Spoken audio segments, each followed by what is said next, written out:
ये बताइएगा कि कोई आपको ऐसी खबर याद हो या आपको ऐसा कोई वाकया याद हो, स्टूडियो में बैठी हो और आप लाइव हैं और आपको समझ नहीं आ रहा है क्या हो गया।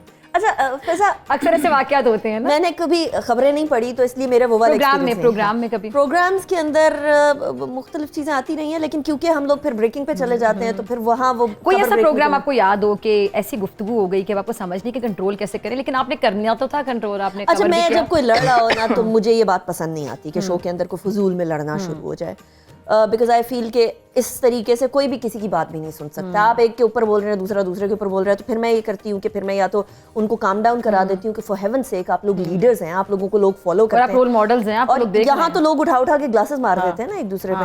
और मेरे तो आपको याद है प्रोग्राम में कितनी लड़ाई हो गई। हाँ, वो वायरल भी हुआ था बड़ा। और मुझे काफी लोग ये कह रहे थे कि आप बड़ी उसमें सहम गई, आप ऐसे बैठी हुई हैं, तो मैंने कहा मैं क्या करती हूँ, पूरा टेबल लेकिन अच्छा मुझे समझ नहीं आया कि विद इन सेकंड उसमें एंकर क्या कर सकता है, मना नहीं करवा सकते अगर किसी ने लड़ाई करनी अच्छा दूसरा माजरत के साथ। अब वो तो खैर मसला हल हो गया, उन दोनों की सुलह भी हो गई, लेकिन माजरत के साथ उस टाइम पर जब मर्द हजरात बड़े अफसोस के साथ गालम गलोच पर उतर है, मार कुटाई पर स्क्रीन तोड़ दें, तो उस टाइम पे फीमेल तो खामोशी से पीछे रह के बैठ जाएगी ना, वो उस लड़ाई में क्यों आएगी? तो बीच में नहीं जा सकते ना, हाथापाई रुकवाने के लिए। आपको सबसे ज्यादा बचाने की होती है कि आपको कोई गाली ना निकाल दे, कोई गुस्से में आपसे बदतमीजी ना कर दे, तो आप उस टाइम पे साइड पर ही होने की करेंगे। सेकंडली मेरे ख्याल में किसी भी गेस्ट को इस पॉइंट पे लेकर ही आना चाहिए। आपकी कोई जाती दुश्मनी तो नहीं है ना, आपके पॉलिटिकल पॉइंट ऑफ व्यू है, डिफरेंस ऑफ ओपिनियन तब अच्छा लगता है जब रिस्पेक्टफुली किया जाए। ठीक है, उतना ही अच्छा लगता है। यशविन, आपको कोई याद हो इस तरह का वाकया अपने प्रोग्राम का? नहीं, हाथापाई टाइप और लड़ाई टाइप तो नहीं याद, लेकिन मेरे प्रोग्राम से तो पता नहीं फॉर सम रीजन, हालांकि अगर आप लोगों ने कभी मुझे देखा हो तो मैं तो बहुत ज्यादा वो भी नहीं हूँ, I am not a very aggressive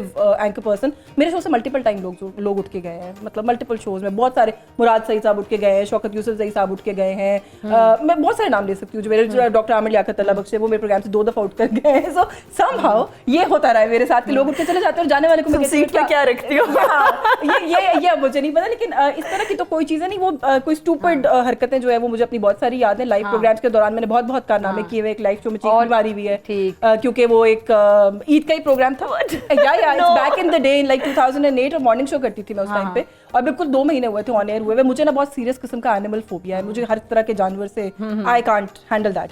तो वो उन्होंने एक मैजिक शो के लिए एक मैजिशियन बुला लिया, तो उसने कहा कि अभी मैं आपको दिखाता हूँ कि क्या निकलेगा। उसने टोपी रखी हुई थी, उसने बीच में से रुमाल निकाला, तो उसने कहा कि ये देखिए वो एक फेदर बन गया। फिर उसने हाथ अंदर किया, उसने निकाला कबूतर, लाइव से मेरे जी मारना शुरू कर दिया, इसको वापस डाले, इसको वापस। अच्छा, वो ब्रेक लेना पड़ी, तो जब ब्रेक ली तो उसने कहा कि मैडम आप तो पहले चीख मार चुकी, चीख उठी, मैं तो अभी बिल्ली निकालने वाला था। बिल्ली से तो मुझे इतना डर लगता है कि बिल्ली देख के मैं बेहोश हो सकती हूँ। मैंने कहा शुक्र है मैंने उसको उठ निकला। अच्छा, मेरे घर आना नहीं बनता। बिल्ली से डर लगता है, लेकिन अगर बिल्लियों के पास, मतलब बिल्लियां आपके पास रहना शुरू हो जाए तो आपको बिल्ली से डर निकल जाता है आपके अंदर से? नहीं, मुझे बिल्ली बहुत पसंद है, मेरे मियां को बिल्लियां बहुत पसंद है, और मेरी बेटी को भी इनोसेंट होती है, मूडी भी बड़ी होती है ना। अगर आपके पास तो है ना किरण में, किरण के घर में तो मेरे कैसे बिल्लियां भी हैं, कुत्ते भी हैं।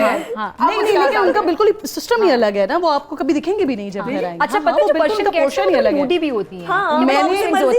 जब मेरी शादी नहीं हुई थी फिजा, तो उस वक्त तो मेरा ऊपर वाला पोर्शन था घर पे, और वहाँ पर कोई 30-40 मेरे पास बिल्लियाँ थी, जिनके लिए प्रॉपर हमने एक पोर्शन बनाया हुआ था। 30-40 बिल्लियाँ। फिर उसमें से मेरी एक जो मेरी मोस्ट फेवरेट, जो मेरे बहुत क्लोजेस्ट थी, उसको आई डोंट नो उसके साथ क्या मेरा सिलसिला था कि मेरे रूम का दरवाजा भी बंद हो, फिर भी वो किसी न किसी तरीके से मेरे रूम में आ जाती थी, और जो मेरे उठने का टाइम होता था उस पर मेरे बेड पे उल्टा लटक जाती थी, अपने पाँव ऊपर रख के, और अपने मुंह से मेरे चेहरे के ऊपर अपना लिख करके वो मुझे उठाती थी। वो मैं फिर जब वो उसकी डेथ हुई ना, भी नहीं है तो चीखें निकल रही हैं। अच्छा, जब उसकी डेथ हो गई ना, तो उसके बाद फिर मुझे फिर मैंने जो बाकी 30-40 सी उन सबको मैंने डिसोन कर दिया। लाइक वो मेरे अम्मा अब्बा उसको देखते रहे। यहाँ पर आने के बाद मुझे बस लगता है, मुझे बहुत खौफ आता है बिल्ली से। आपने एक मजे की चीज पूछी, आपने कोई मजे का किस्सा। वैसे तो बहुत सारे, लेकिन एक मैं अभी रिसेंटली सुनाती हूँ। रिसेंट तो नहीं है, वो बहुत पुराना है, कोई 7-8 साल तो पुराना होगा। एक फैक्ट्री में, कराची की एक फैक्ट्री में, एक दहशतगर्द, सॉर्ट ऑफ दहशतगर्द तो नहीं था वो, लेकिन वो इस तरह का कोई बड़ी सी गन वन लेके घुस गया और उसने यरगमाल बना लिया। उसके बाद मैं लाइव शो कर रही थी, और जिस जगह पर वो बैठा जाके रूम में, वहाँ पर उसके सामने टीवी लगा हुआ था, समा टीवी आ रहा था, मेरा लाइव शो चल रहा था। तो उसने आई डोंट नो कैसे उसने पीसीआर में कॉल की लाइव शो के दौरान, और उसने पीसीआर में कॉल करके कहा कि मैंने इस एंकर को इंटरव्यू देना है। मैंने कराची की ये फैक्ट्री को यरगमाल बनाया हुआ है, मैंने इस एंकर को इंटरव्यू देना है। अब पीसीआर भी परेशान कि ये क्या चक्कर हुआ है, पूरे न्यूज रूम में ही हल्ला मच गया कि क्या सिलसिला हुआ है। मीनवाइल फिर हमें उस वहाँ के जो एसएसपीज हैं उन्होंने राब्ता किया और उन्होंने कहा कि इसको एंगेज करें, क्योंकि ये खुद चाह रहा है मैडम के शो में आना, तो इसको एंगेज करें। फिर हमने उसको लाइव लिया, वो लाइव था और वो अपनी डिमांड बता रहा था कि इन लोगों ने मेरी सैलरी रोकी हुई है, तनख्वाह रोकी हुई है, मैं यहाँ पर मैं इतना बॉम्ब लेकर आया हूँ, मैं इनको उड़ा दूंगा और मेरे पास गन्स है। और वो वाकई वो उसने पूरी फैक्ट्री को यरगमाल बनाया हुआ था कराची की। फिर हमने उसको एंगेज करके रखा लाइव शो के दौरान ही, और वो हमारे साथ एंगेज रहा, और पीछे से आके फिर पुलिस ने वहाँ पे उसको अरेस्ट किया। तो ये बड़े मजे का वाकया था जो लाइव हो रहा था, सारा पाकिस्तान देख रहा था। भी कह रहे एक होता था एक नोकिया के मोबाइल के ऊपर घुमाई जो वो अपनी दुम को काट लेता था ऐसी गेम। अच्छा, वैसे मजे की बात अनीका आपने शुरू कर दी है। जिंदगी का पहला फोन कौन सा था और किस क्लास में लिया था? अच्छा, मेरा फोन था नोकिया और वो एंटेना वाला था। 3310 इसको कहते थे। 3310 से पहले वाला था। 3310 उसके बाद आया था। और आपको कॉलेज में जाके मिला था? 9th grade. यशविन याद है? का नाम नहीं याद आ रहा, नोकिया का ही था। उसका एक प्लास्टिक का एक ही कलर का वो हुआ करता था, डायला, मुझे बिल्कुल उसका नंबर जो बड़ा सा भी एक होता था, वो 3310 होता था, 3310 कहते थे। वो तो पता था ना, उसका जो नंबर कहते हैं नहीं, उसका वो जो नंबर वाला पैड होता है वो बहुत कीपैड बहुत इरिटेटिंग था। तो वो मैंने कोई 2 महीने रखा। उसके बाद एक मोटोरोला का आता था वो जो फ्लिप वाला, मोटोरोला रेजर, जिसमें शॉकिंग पिंक कलर होता था। मैंने बहुत शौक से वो फोन बहुत अच्छा रखा। फिर मोटोरोला ने मोटो रेजर कहते थे ना उसको। एग्जैक्टली। मैं 9th क्लास में थी तो बाबा के पास ना दुबई से फ़ोन आया था। अब वो घर पे ऐसे ही पड़ा हुआ था और मैं उठा के स्कूल लेके चली गई और बड़ी मैं वहाँ पे फ्लेक्स करा रही है ना अपने फ्रेंड्स को कि देखो मैं फ़ोन लेकर आई हूँ। अच्छा, पता तो कुछ था नहीं उस वक्त, तो वो फ़ोन के नीचे एक छोटा सा ना स्क्रू सा होता था। तो मैं अपनी क्लास में सबको बता रही थी, आई स्टिल रिमेंबर, मैंने कहा कि यहाँ पर ना ये चाबी लगती है इसकी, ये चाबी से खुलता है। वो चाबी मैं घर पे भूल कर आ गई हूँ, इस वजह से फ़ोन लेके घूम रही हूँ, खुल नहीं रहा। 9th क्लास में थी। उसके बाद फिर मेरी प्रिंसिपल को पता चला, फिर उन्होंने घर से अम्मी को बुलवा लिया और उन्होंने कहा कि बच्चों को फोन, हाँ जी, फोन कैसे अलाउ किया और फोन यहाँ पे हो रही नहीं चाहिए। मतलब वो टाइम 2004-2005 के जब टीचर्स के पास भी नहीं होता था मोबाइल फोन, और उस वक्त एक 9th क्लास की बच्ची स्कूल में फोन लेके जा रही है।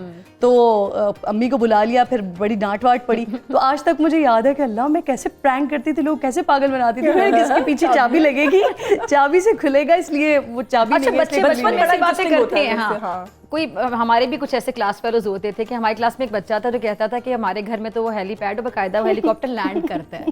तो हमें बड़ा शौक था उसके घर में जाने का, और घर में बुलाता भी नहीं था क्योंकि डेफिनेटली नहीं था वहाँ पे हेलीकॉप्टर लैंड करने का इंतजाम। आपको बचपन का कोई ऐसा वाकया तो जब आपने कभी ऐसी कोई बात, बच्चे तो बच्चे होते हैं ना, और बच्चे कैसे ऐसे होते हैं, उनकी बातों को मकसद नहीं होता है जो फेंकता नहीं है, वो भी दोस्तों में बैठ के। लेकिन आपको कुछ याद हो अपने बचपन की कैसी बात? इस तरह को कुछ नहीं फेंका लंबा चौड़ा। आप बचपन में दोस्तों को इम्प्रेस करने के लिए क्या करती हैं? I was a different child.